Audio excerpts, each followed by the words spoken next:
ಸುಯೋಧನನ ಬಗ್ಗೆ ಏನು ಹೇಳುವುದು ಕಷ್ಟ. ಏನೇ ಆಗಲಿ ತುರಂತ ಕಾಣಲೆಂದು ನೀವೆಲ್ಲರೂ ಸೇರಿ ಹುಟ್ಟಿಸಿದ ಕೂಸು ಕರ್ಣನಲ್ಲವೇ ನಾನು? ಕರ್ಣ ಮಹಾರಥಿ, ನಿನ್ನ ಎಲ್ಲಾ ಸಮಸ್ಯೆಗಳನ್ನು ತೊಡೆದು ಹಾಕಿ ಬಿಡೋಣ.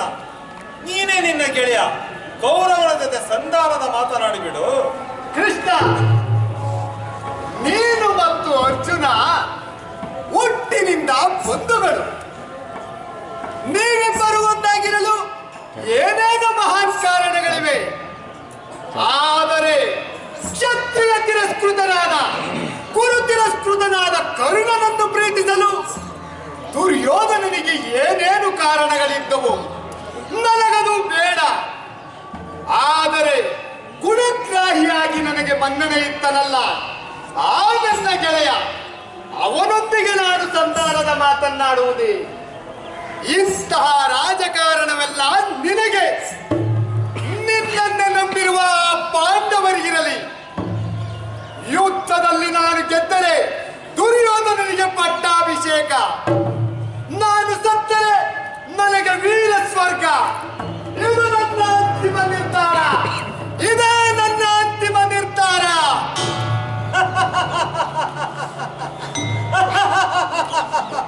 ವೀರ ಸ್ವರ್ಗ?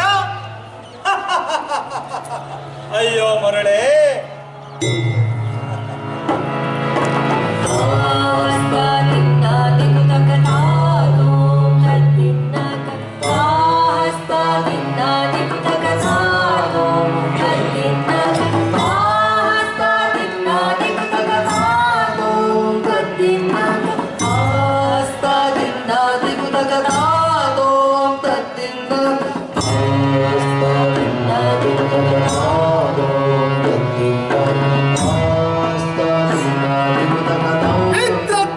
ದುರ್ಯೋಧನ, ಹೇಗೆ ಮರೆಯಲಿ ನಿನ್ನನ್ನು, ಹೇಗೆ ಮರೆಯಲಿ?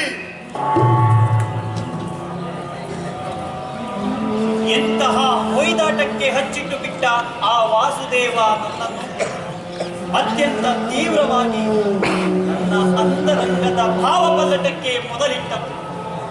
ಅಂದು ಆ ಕ್ಷಣದಿಂದಲೇ ನನ್ನ ಸಾವಿನ ಕ್ಷಣಗಣನೆ ಆರಂಭಗೊಂಡಿತು.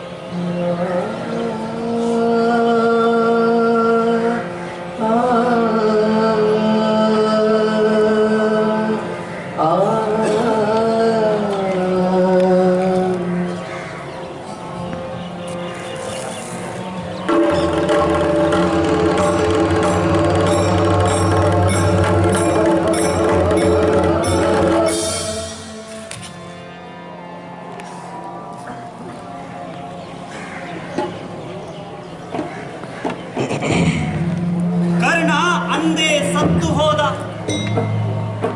ಈಗಿನ ಇದು ಕ್ರಿಯಾರೂಪದ ಸಾವು ಅಷ್ಟೇ. ಭಾವರೂಪದ ಸಾವು, ಆತ್ಮವಿಶ್ವಾಸದ ಸಾವು ಅಂದೇ ಆಗಿ ಹೋಯಿತು.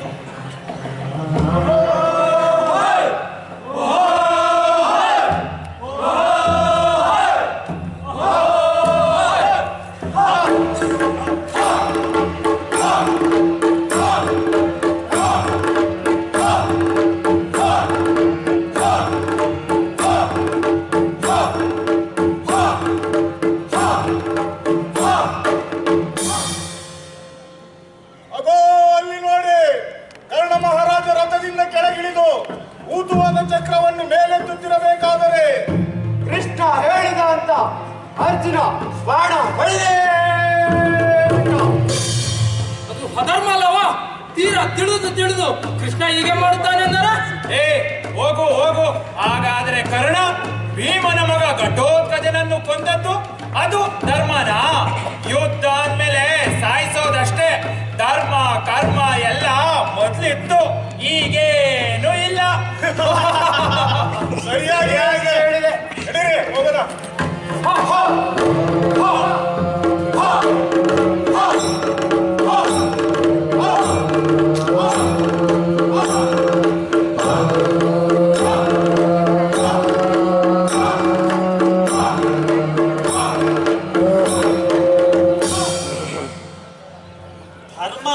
ಪದವನ್ನು ಸದಾ ಮಾತಿಗೆ ಮುಂಚೆ ಉದ್ಗಡಿಸುವ ಕೃಷ್ಣ ಎಂತಹ ತಂತ್ರಗಾರ! ಯುದ್ಧಕ್ಕೂ ಮೊದಲು ಅದು ಆಗಿಯೇ ತೀರುತ್ತದೆ ಎಂಬುದನ್ನು ಖಚಿತವಾಗಿ ಊಹಿಸಿದ. ಆ ಇಂದ್ರನನ್ನು ಬ್ರಾಹ್ಮಣ ವೇಷದಲ್ಲಿ ಕಳುಹಿಸಿ ನನ್ನ ದಾನಶೂರತೆಯನ್ನೇ ನನಗೆ ಮುಳುವಾಗಿಸಿ ಬಿಟ್ಟ. ಇನ್ನು ಆ ಇಂದ್ರ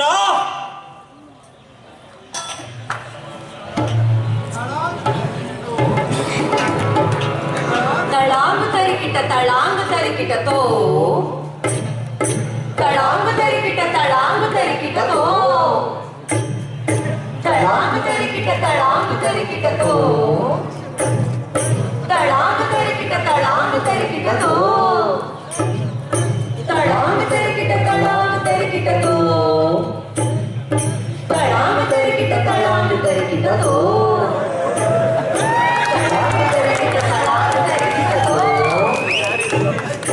ತಳಾಂಗ ತರಿಕಿಟ ತಳಾಂಗ ತರಿಕಿಟತೋ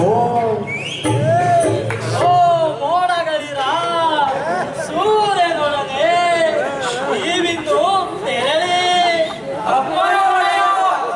ತಳಾಂಗ ತರಿಕಿಟ ತಳಾಂಗ ತರಿಕಿಟತೋ ತಳಾಂಗ ತರಿಕಿಟ ತಳಾಂಗ ತರಿಕಿಟತೋ ತಳಾಂಗ ತರಿಕಿಟ ತಳಾಂಗ ತರಿಕಿಟತೋ ತಳಾಂಗ ತರಿಕಿಟ ತಳಾಂಗ ತರಿಕಿಟತೋ ಅಪ್ಪ ಕರುಣ ಎಲ್ಲಿದೆಯ ಮಗು? ನಾನು ಬ್ರಾಹ್ಮಣ ಭಿಕ್ಷೆ ಬೇಡುತ್ತಿದ್ದೇನೆ. ತಳಾಂಗ ತರಿಕಿಟ ತಳಾಂಗ ತರಿಕಿಟತೋ ತಳಾಂಗ ತರಿಕಿಟ ತಳಾಂಗ ತರಿಕಿಟತೋ ತಳಾಂಗ ತರಿಕಿಟ ತಳಾಂಗ ತರಿಕಿಟತೋ ತಳಾಂಗ ತರಿಕಿಟ ತಳಾಂಗ ತರಿಕಿಟತೋ ತಳಾಂಗ ತರಿಕಿಟ ತಳಾಂಗ ತರಿಕಿಟತೋ ಅಯ್ಯ ಸೂತಪುತ್ರ! ಅಯ್ಯ ಸೂರ್ಯಪುತ್ರ!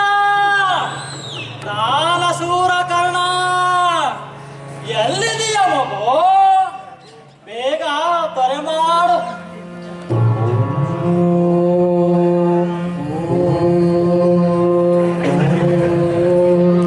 आदिदेव मम भास्कर सूर्य नमस्तुभ्यम् आदिदेव मम भास्कर सूर्य नमस्तुभ्यम् आदिदेव मम भास्कर सूर्य नमस्तुभ्यम् आदिदेव मम भास्कर सूर्य नमस्तुभ्यम् आदिदेव मम भास्कर सूर्य नमस्तुभ्यम् ಕರ್ಣ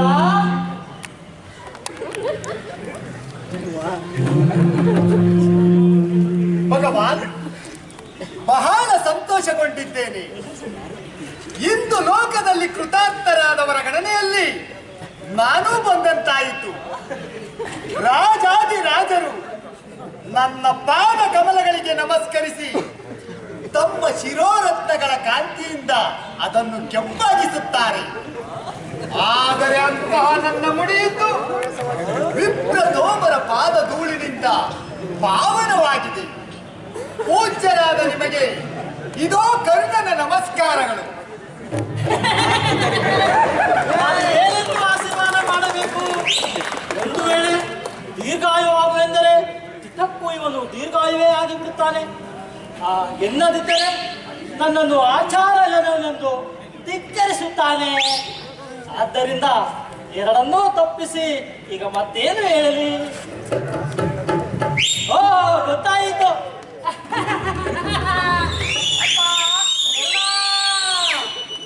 ಸೂರ್ಯನ ಹಾಗೆ, ಚಂದ್ರನ ಹಾಗೆ, ಹಿಮವಂತನ ಹಾಗೆ, ಸಾಗರದ ಹಾಗೆ ನಿನ್ನ ಕೀರ್ತಿ ಸ್ಥಿರವಾಗಿರ್ಲಿ. ಇದೇನಿದು? ದೀರ್ಘಾಯುವಾಗುವೆಂದು ಅರಸಬೇಡವೇ? ಅಥವಾ ಇದೇ ಒಳ್ಳೆ ನುಡಿಗಳೇ? ಭಗವಾನ್, ನಿನಗೇನು ಬೇಕು? ನಾನೇನನ್ನು ಕೊಡಲಿ? ನಾನು ಮಹತ್ತರವಾದ ಭಿಕ್ಷೆಯನ್ನು ಬೇಡುತ್ತಿದ್ದೇನೆ ಕರ್ಣ. ಮಹತ್ತರವಾದ ಭಿಕ್ಷೆಯನ್ನು ಕೇಳಿದರೇನು ಕೊಡುವೆನು. ನನ್ನಲ್ಲಿರುವ ಒಡವೆಗಳನ್ನು ಹೇಳುತ್ತೇನೆ, ಕೇಳಿಸಿಕೊಳ್ಳಿ. ಶ್ರೇಷ್ಠ ಜಾತಿಯ ಅಮೃತ ಪ್ರಾಯಕ್ಕೆ ಹಾಲನ್ನು ಕರೆಯುವ ಸಂತೃಪ್ತ ಕರುಗಳ ಸಮೇತ ಇರುವ, ಬೇಡುವವರು ತುಂಬು ಬಯಸುವ, ಒಳ್ಳೆಯ ಪ್ರಾಯಕ್ಕೆ ಬಂದಿರುವ, ಕೋಡಿಗೆ ಚಿನ್ನ ತೊಡಿಸಿರುವ 1,000 ಆಕಳನ್ನು ಬೇಕಾದರೂ ಈ ಕ್ಷಣ ಕೊಡುತ್ತೇನೆ. ವಿಪ್ರವರ್ಯನೇ, ನಿಮಗಿದು ಒಪ್ಪಿಗೆ? ಅಯ್ಯೋ, 1,000 ಆಕಳೆ, ನನಗೆ ಅದರ ಬಯಕಿಲ್ಲ. ಬೇಡ ಬೇಡ ಬೇಡ ಬೇಡ. ಪೂಜ್ಯರಿಗೆ ಅದು ಬೇಡವಾಯಿತೆ. ಹಾಗಾದರೆ ಇದನ್ನು ಕೇಳಿಸಿಕೊಳ್ಳಿ. ಸೂರ್ಯನ ಕುದುರೆಗಳಂತೆ ಇರತಕ್ಕ, ರಾಜಲಕ್ಷ್ಮಿಗೆ ಸಾಧನವಾಗಿರುವ, ಸಕಲ ಭೂಪತಿಗಳಿಗೂ ಮಾನ್ಯವೆನಿಸಿರುವ, ಶ್ರೇಷ್ಠ ಕಾಮೋಜ ವಂಶಕ್ಕೆ ಸೇರಿದ, ಒಳ್ಳೆಯ ಗುಣದ, ವಾಯು ವೇಗದ, ಯುದ್ಧದಲ್ಲಿ ಪ್ರತಾಪವನ್ನು ಪ್ರದರ್ಶಿಸಿರುವ 1000 ಕುದುರೆಗಳನ್ನು ಈ ಕ್ಷಣ ನೀಡುತ್ತೇನೆ. ಆಗಬಹುದೇ? ಕುದುರೆ ಚಿ ಚಿ ಚಿ ಚಿ ಚಿ. ಒಂದು ಕ್ಷಣ ಅದನ್ನು ಹತ್ತಬಹುದು ಕರ್ಣ, ನನಗೆ ಅದರ ಬಯಕೆ ಇಲ್ಲ. ಬೇಡ. ಪೂಜ್ಯರಿಗೆ ಅದು ಬೇಡವು? ಹಾಗಾದರೆ ಇದನ್ನು ಕೇಳಿಸಿಕೊಳ್ಳಿ. ಸರಿಯುವ ಮದೋದಕದಿಂದ, ಕೆನ್ನೆಗಳ ನೆನವ ದುಂಬಿಗಳಿಂದ ಸೇವ್ಯವಾದ, ದೊಡ್ಡ ಗುಡ್ಡದಂತೆ ಕಂಗೊಳಿಸುವ, ಮೇಘದಂತೆ ಗಂಭೀರ ಸ್ವರದಿಂದ ಕೀಳಿಡುವ, ಉಗುರುಗಳು ಮತ್ತು ದಂತಗಳು ಬೆಳ್ಳಗಿರುವ, ಶತ್ರು ಸೈನ್ಯವನ್ನು ಕುಡಿಗೈಯುವ ಆ ಆನೆಗಳ ಹಿಂಡನ್ನು ಕೊಡಲೇನು? ಆನೆ ಇರುವ ಒಂದು ಐರಾವತವನ್ನೇ ಏನು ಮಾಡಲಾಗಿದೆ. ನನಗೆ ಅದರ ಬೇಕಿಲ್ಲ. ಬೇಡ ಬೇಡ ಬೇಡ ಬೇಡ ಬೇಡ. ಪೂಜ್ಯರಿಗೆ ಹಾಗಾದರೆ ಅಮಿತವಾದ ಒಂದನ್ನು ಕೊಡುವೆನು. ಆಗಬಹುದೇ? ಬೇಡ. ಪೂಜ್ಯರಿಗೆ ಹಾಗಾದರೆ ಭೂಮಿಯನ್ನು ಗೆದ್ದು ಕೊಡುತ್ತೇನೆ. ಆಗಬಹುದೇ? ಭೂಮಿಯೇ ನಾನಿರುವುದು ಭೂಮಿಯನ್ನು ಕೊಂಡು ನಾನೇನು ಮಾಡಲಿಕ್ಕಲ್ಲ. ಪೂಜ್ಯರಿಗೆ ಹಾಗಾದರೆ ನನ್ನ ತಲೆಯನ್ನು ಕೊಡಲೇನು?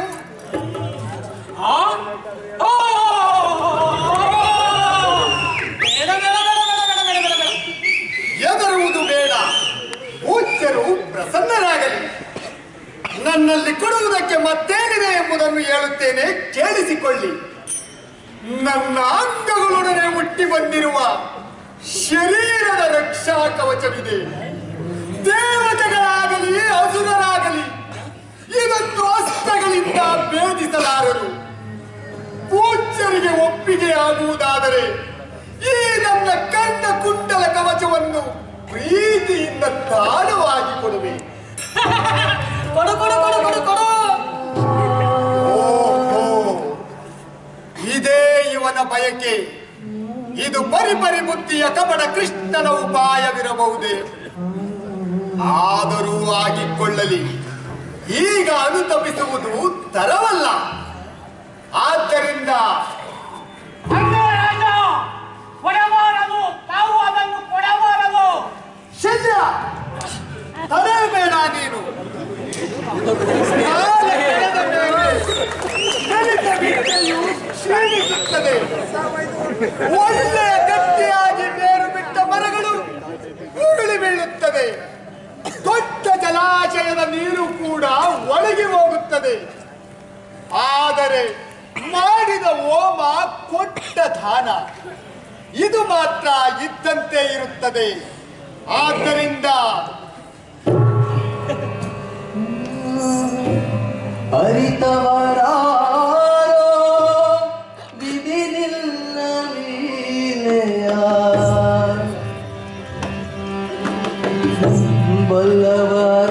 ಬಲ್ಲವರಾರಿಹರೋ ದೇವಾ ಬಲ್ಲವರಾರಿಹರೋ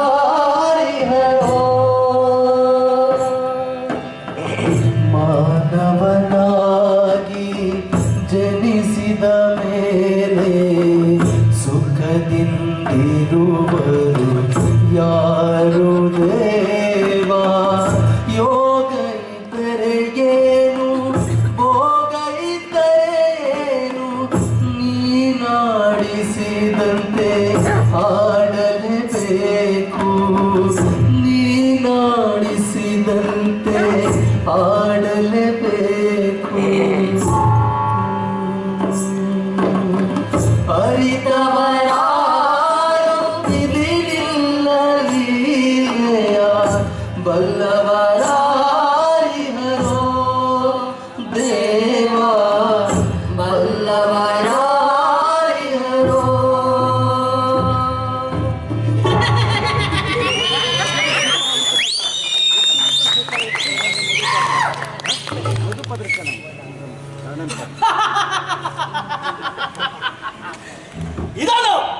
ಕೊಂಡಂತಾಯಿತು. ಅರ್ಜುನನ ವಿಜಯಕ್ಕೆ ಎಂದು ಹಿಂದೆಯೇ ದೇವತೆಗಳೆಲ್ಲ ಯಾವುದನ್ನು ಬಯಸಿದರೋ ಅದನ್ನು ನಾನು ನಡೆಸಿದಂತಾಯಿತು. ಈಗ ಐರಾವತವನ್ನು ಏರಿ ಕರ್ಣ ಮತ್ತು ಅರ್ಜುನರ ಒಂದು ಯುದ್ಧವನ್ನು ಅಲ್ಲಿಂದಲೇ ನೋಡುವೆನು.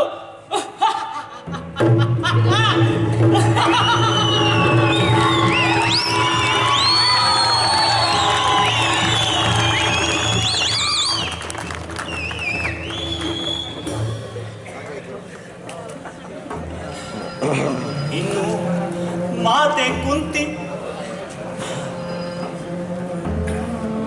ಇಂತಹ ವರ ದೊಡ್ಡ ಬಾಣವ ತೊಡಲಾರೆ ಅರ್ಜುನನನ್ನು ಬಿಟ್ಟು ಉಳಿದ 4 ಸಹೋದರರ ಮೇಲೆ ಕೈ ಮಾಡುವುದಿಲ್ಲ ಎಂದು ಶಪಥ ಮಾಡಿಸಿಬಿಟ್ಟ ಆ ಕುತಂತ್ರಿ ಕೃಷ್ಣ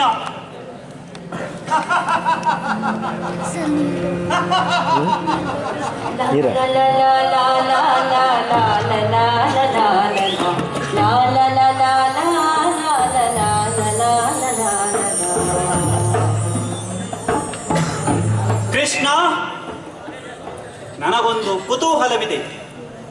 ನೀನು ಯಾವುದೇ ಕಪಟತನವಿಲ್ಲದೆ ಉತ್ತರಿಸುತ್ತೀಯಾ ಎಂದರೆ ಕೇಳುತ್ತೇನೆ. ಕೇಳು ಕರ್ಣ, ಏನದು?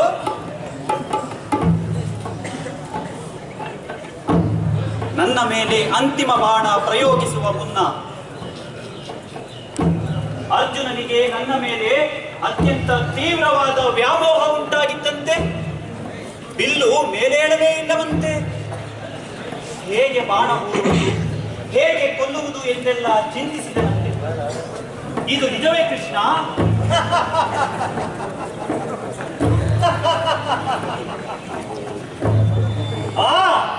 ನಿಜ. ಸುಮ್ಮನೆ ಮಾತಿಗೆ ಕೇಳುತ್ತೇನೆ, ಮತ್ತೇಕೆ ನೀನವನಿಗೆ ಸತ್ಯ ಹೇಳಲಿಲ್ಲ?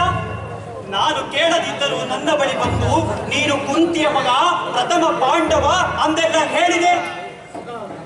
ಅರ್ಜುನ ಕೇಳಿದಾಗಲಾದರೂ ನೀನು ಸತ್ಯ ಹೇಳಬಹುದಿತ್ತಲ್ಲ. ಆದರೆ ನೀನೇನು ಮಾಡಿದೆ? ಅವನ ಮೇಲೂ ನಿನ್ನ ಮಾಯಾಜಾಲ ಬೀಸಿದೆ, ನನ್ನ ಮೇಲಿನ ದ್ವೇಷವನ್ನು ಹೆಚ್ಚಿಸಿದೆ, ಕೋಪ ಮೂಡಿಸಿದೆ.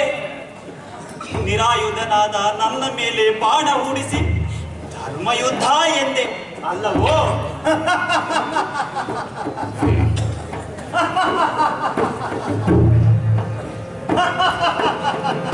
ಅಪ್ಪ ಕೃಷ್ಣ ಪರಮಾತ್ಮ,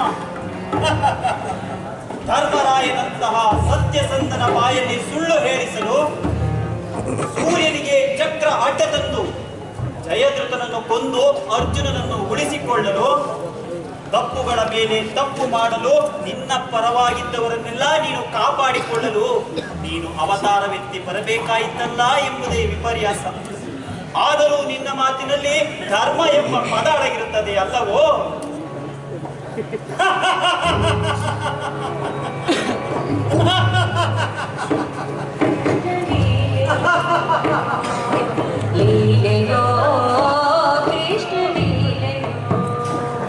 ಕೃಷ್ಣ,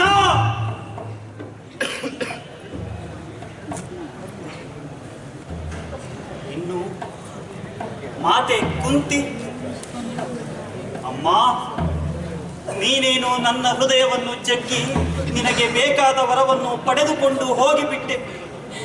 ಆದರೆ ನೀನು ನನ್ನಿಂದ ಪಡೆದ ಅಭಿವಚನದ ಕ್ರೌರ್ಯ ನಿನಗೆ ಅರ್ಥವೇ ಆಗಲಿಲ್ಲವಲ್ಲಮ್ಮ.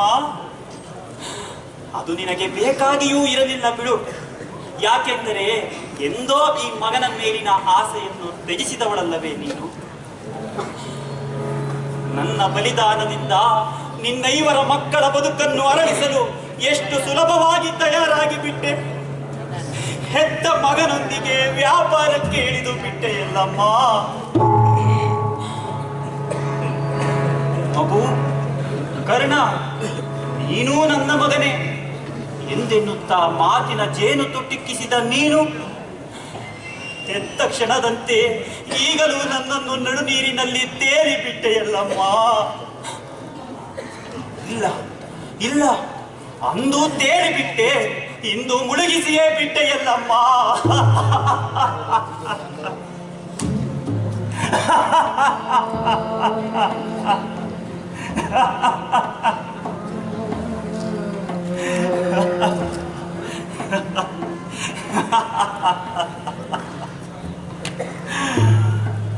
ನಿಜ, ನಾನೊಬ್ಬ ಮೂರ್ಖ. ಎಲ್ಲವೂ ಗೊತ್ತಿದ್ದು ಮೋಸ ಹೋದ ಮೂರ್ಖ. ಯಾವ ದ್ರೌಪದಿಯು ತುಂಬಿದ ಸಭೆಯಲ್ಲಿ ನನ್ನನ್ನು ಸೂತನೆಂದು ಜರಿದು ಅವಮಾನಿಸಿ ಪಂದ್ಯದಲ್ಲಿ ಪಾಲ್ಗೊಳ್ಳಲು ಅವಕಾಶವನ್ನೇ ಕೊಡಲಿಲ್ಲವೋ, ಅಂತಹ ದ್ರೌಪದಿಯ ಮಾಂಗಲ್ಯ ಭಾಗ್ಯ ಉಳಿಸಲು ನನ್ನದೇ ಬಲಿದಾನ ಕೊಟ್ಟ ಮೂರ್ಖ. ಬಲೆ ಕರ್ಣ, ದಾನಶೂರತೆ ಎಂದರೆ ಇದೇ ಅಲ್ಲವೇ? ಅಂದು ತುಂಬಿದ ಸಭೆಯಲ್ಲಿ ಸೂತನೆಂದು ಜರಿದ ದ್ರೌಪದಿಗೆ ಮುಂದೊಂದು ದಿನ ಅಂತರಂಗದಲ್ಲಿ ನನ್ನ ಮೇಲೆ ಮೋಹವಿತ್ತಂತೆ.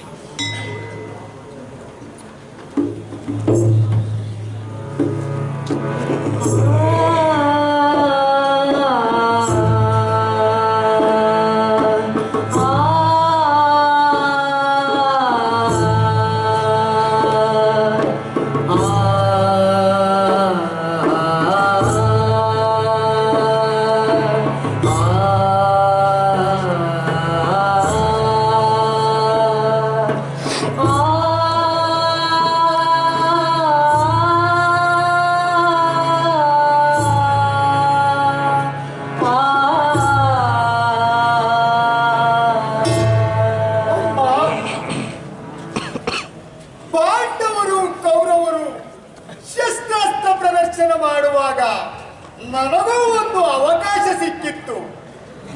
ಎಲ್ಲವನ್ನೂ ಮೀರಿಸಿದೆ. ನಿನ್ನ ಅರ್ಜುನನನ್ನು ಮೀರಿಸಿ ನನ್ನ ಶೌರ್ಯವನ್ನು ಪ್ರದರ್ಶಿಸಿದೆ. ಭೀಷ್ಮ ದ್ರೋಣರಂತ ಎಲ್ಲ ಹಿರಿಯರು ಯಾರೀತ ಎಂದು ನಿಬ್ಬೆರಗಾಗಿ ತಮ್ಮಲ್ಲಿಯೇ ಪ್ರಶ್ನೆ ಕೇಳಿಕೊಳ್ಳುತ್ತಿದ್ದರು. ನೆರವಿರುವವರೆಲ್ಲರೂ ಯಾರು ಈ ಪರಾಕ್ರಮಿ ಎಂದರು. ಆಗ ನಿನಗೆ ಉತ್ತರ ಗೊತ್ತಿತ್ತು. ಆ ಮಾಯಾವಿ ಕೃಷ್ಣನಿಗೂ ಆಗ ನಿನಗೆ ಕರ್ಣ ಈತ ನನ್ನ ಮಗ ಎಂದು ಹೇಳಿಕೊಳ್ಳಬೇಕೆನಿಸಲಿಲ್ಲ. ಮಗನ ಶೌರ್ಯವನ್ನು ಆಡಿಕೊಂಡಾಡಬೇಕೆನಿಸಲಿಲ್ಲ. ಬಾಚಿ ತಪ್ಪಿಕೊಳ್ಳಬೇಕೆನಿಸಲಿಲ್ಲ. ಅಲ್ಲೇ ಇದ್ದ ಮಾಯಾವಿ ಕೃಷ್ಣ ಮಾಯಾಜಾಲ ಬೀಸಿದ. ನೀನು ಗಂಟಲುಬ್ಬಿ ಮಾತು ಬಿಗಿದು ನಿನ್ನ ಮನಗಳು ನೀನೇ ಮರುಗಿದಂತೆ ಮೂರ್ಛಿ ಹೋದ ನಾಟಕವಾಡಿಬಿಟ್ಟೆ.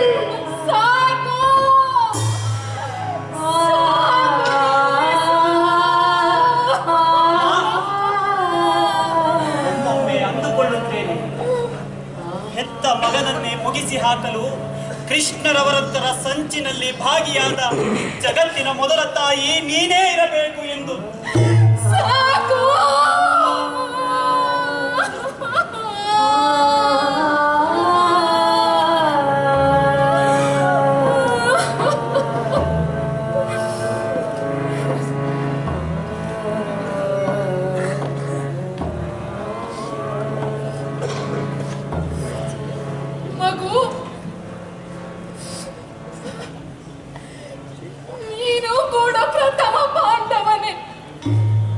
ಹಾಗಾದರೆ ನಾನು ದ್ರೌಪದಿಯ ಮೊದಲನೇ ಗಂಡನಾಗುವುದು ನಿನಗೆ ಒಪ್ಪಿಗೆ?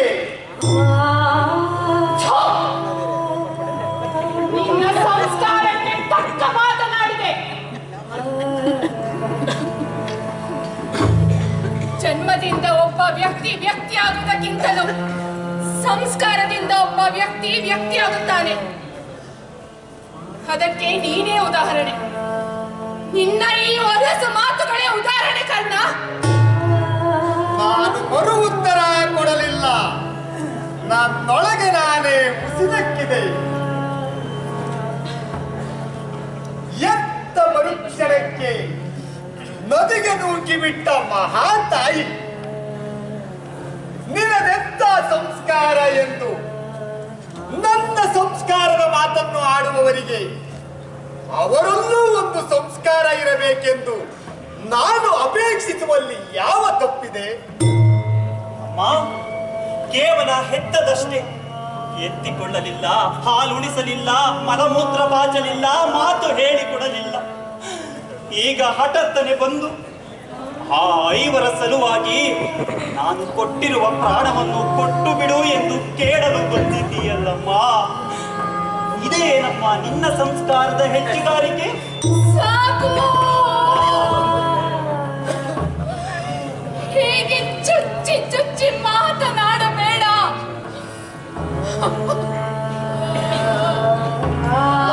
ಆಡಿದ ಬರೆಯ ಒಂದು ಮಾತಿನಿಂದ ತನ್ನ ಸೊಸೆಯ ಪವಿತ್ರ ಹಾಳಾಗಿ ಹೋಯ್ತೆಂದು ಕೋಪಗೊಂಡ ಮಹಾತಾಯಿ ಇಡೀ ಜನ್ಮ ನಿನ್ನ ದೆಸೆಯಿಂದ, ಕೇವಲ ನಿನ್ನ ದೆಸೆಯಿಂದ ಈನ ಜನ್ಮದವನೆಂದು ಬದುಕುವಂತೆ ಮಾಡಿಬಿಟ್ಟೆಯಲ್ಲ.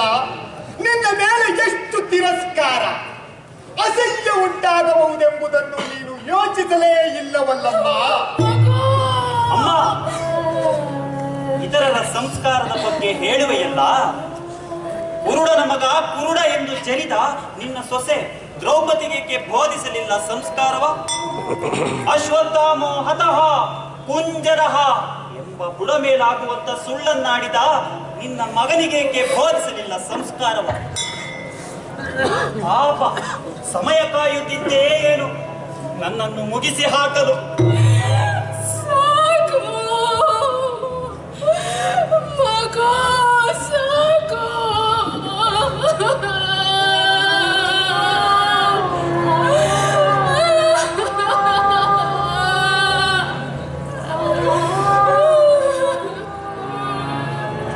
ಪಟ್ಟಾಭಿಷಕ್ತನಾದ ತನ್ನನ್ನು ಸಾರಥಿಯನ್ನಾಗಿ ಮಾಡಿಕೊಂಡೆ ಎನ್ನುವರಷ್ಟಕ್ಕೆ ಸಂಸ್ಕಾರದ ನೆಪದಲ್ಲಿ, ಜಾತಿಯ ನೆಪದಲ್ಲಿ ಕುಲದ ಹೆಸರೆತ್ತಿ ಆಡಿಸಿಕೊಂಡು ಯುದ್ಧದ ಮಧ್ಯೆ ನಿರ್ಗಮಿಸಿ ಬಿಟ್ಟ ಆ ಶಲ್ಯ. ಆದರೆ ಕೃಷ್ಣ ಸಾರಥಿಯಾದ ಯಾರಿಗೆ? ಕ್ಷತ್ರಿಯನಿಗೆ. ಕೊಲ್ಲ ಕ್ಷತ್ರಿಯನಿಗೆ ಸಾರಥಿಯಾದ. ಆದರೆ ಕ್ಷತ್ರಿಯ ಬೆಸ್ತನಿಗೆ ಸಾರಥಿಯಾಗಲು ತಿರಸ್ಕರಿಸಿದ. ಅಯ್ಯೋ ಕುಲ ತಾರತಮ್ಯವೇ, ಮುಗಿದು ಹೋಗಲಿ ಮುಂದಿನ ಯುಗ ಯುಗಾಂತರಗಳಲ್ಲಿಯೂ ಈ ನಿನ್ನ ಮಹಿಮೆ.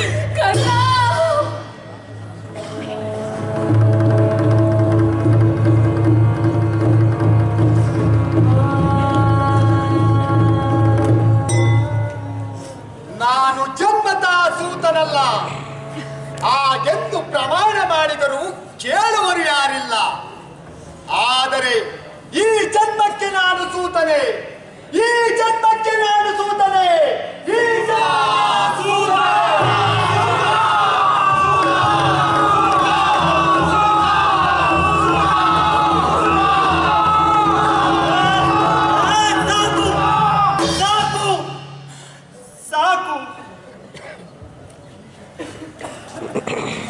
ಅಯ್ಯೋ, ಎಲ್ಲೆಲ್ಲೂ ಕೇಳಿ ಬಂದ ಈ ಮೋದಲಿಕೆ ಮಾತು ಅರ್ಥವಾಗತೊಡಗಿದ ಎಳೆ ವಯಸ್ಸಿನಿಂದ ಹಿಡಿದು ಸಾವು ಸಮೀಪಿಸುತ್ತಿರುವ ಇಡೀ ವಯಸ್ಸಿನವರೆಗೂ ನನ್ನನ್ನು ಹಿಂಬಾಲಿಸಿಕೊಂಡು ಬಂದು ಬಿಟ್ಟಿತು.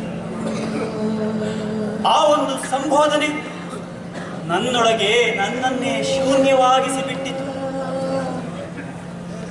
ನನ್ನ ಹೆಸರು ವಸುಷೇಣ ಅಂದರೆ ಯಾರಿಗೆ ತಾನೇ ಗೊತ್ತು?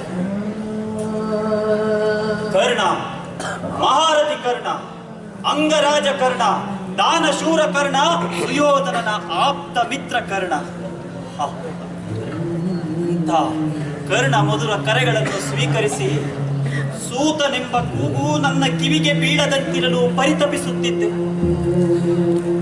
ಆದರೂ ಅಂತಿಮವಾಗಿ ಸೂತನೆಂಬ ಕೂಗೇ ನನಗೆ ಸಾವನ್ನು ತಂದಿಯುವಂತಾಯಿತಲ್ಲ.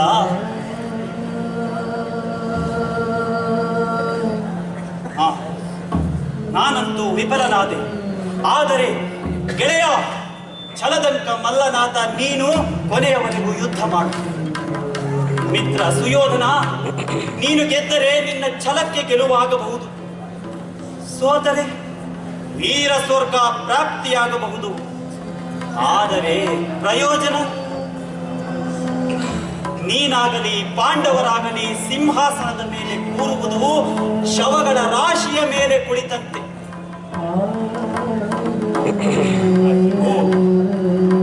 ಕಾಡಿಗಾಗಿ, ಹೊನ್ನಿಗಾಗಿ, ಮಣ್ಣಿಗಾಗಿ, ಲಾಭಕ್ಕಾಗಿ, ಛಲಕ್ಕಾಗಿ ಮಾಡುವ ಯುದ್ಧ, ಶ್ರೇಷ್ಠತೆಯನ್ನು ತೋರಿಸಿಕೊಳ್ಳಲು ಮಾಡುವ ಯುದ್ಧ ಮುಂದಾದರೂ ಅಂತ್ಯಗೊಳ್ಳಲಿ.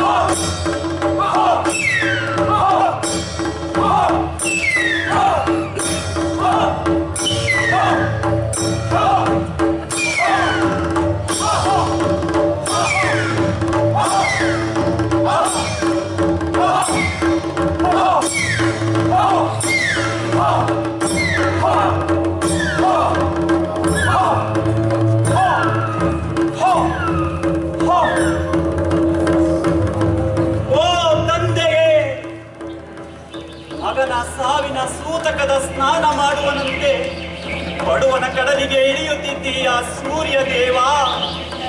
ಹೋಗಿ ಬರುತ್ತೇನೆ. ಇಲ್ಲ ಇಲ್ಲ ತಂದೆ, ಹೋಗುತ್ತೇನೆ, ಮತ್ತೆಂದು ಬರುವುದಿಲ್ಲ.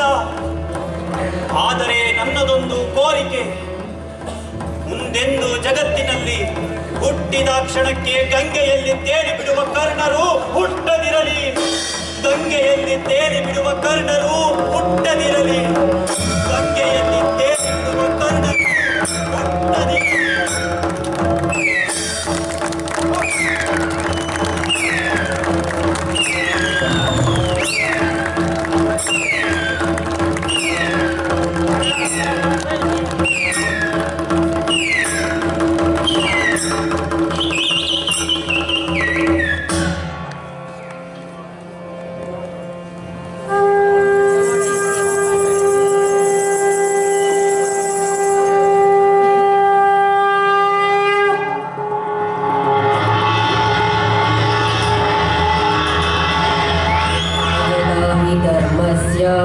ग्लानिर्भवति भारत अभ्युत्थानम् अधर्मस्य तदात्मानं सृजाम्यहं परित्राणाय साधूनां विनाशाय चतुष्कृता धर्म संस्थापनार्थाय संभवामि युगे युगे।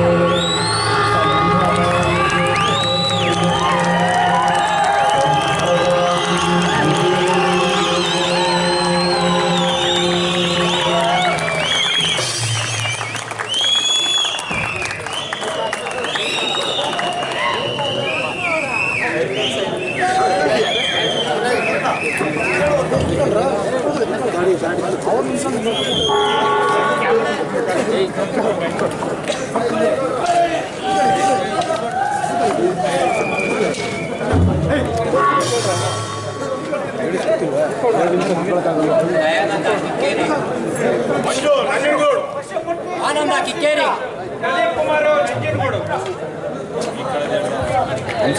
ಸಿದ್ಧ ಮಡಿಕೇರಿ, ಹರ್ಷನ್ ರಾಮನಗರ, ಪ್ರಸನ್ನ ಪಾಂಡವಪುರ, ಗಿರೀಶ್ ಮೈಸೂರು, ಮಧು ಹಾಸನ, ಜನಾರ್ದನ ರಾಮೇಗೌಡ ಪಾಂಡುಪುರ, ವಿನಯ್ ಹಾಸನ್, ಮಂಜುನಾಥ ಮಂಡ್ಯ, ಚಂದ್ರ ಕೊಡಗು ಸೋಮವಾರಪೇಟೆ, ಶಂಕರ್ ಚಾಮರಾಜನಗರ, ಆನಂದ ಕಿಕ್ಕೇರಿ, ಮಂಜು ನಂಜನಗೂಡು, ದಯಾನಂದ ಕಿಕ್ಕೇರಿ. ಅತಿಥಿ ನಟಿಯ ಮತ್ತು ಈ ನಾಟಕದ ಸಹ ನಿರ್ದೇಶನ ಮಾಡಿದಂಥ ಕಾವ್ಯ ವೇದಿಕೆಗೆ ಬರಬೇಕು. ಮತ್ತೊಬ್ಬ ಸಹ ನಿರ್ದೇಶನ ಮಾಡಿದಂಥ ಗೌತಮ್, ಪರಿಕಲ್ಪನೆ ವಿನ್ಯಾಸ ಜೀವನ್ ಕುಮಾರ್ ಬಿ ಹೆಗ್ಗೋಡು,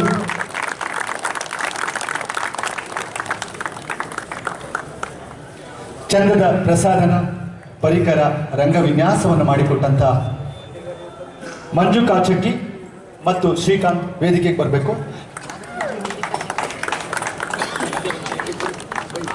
ಸಂಗೀತ ಸಾಂಗತ್ಯದಲ್ಲಿ ಕೃಷ್ಣ ಚೈತನ್ಯ,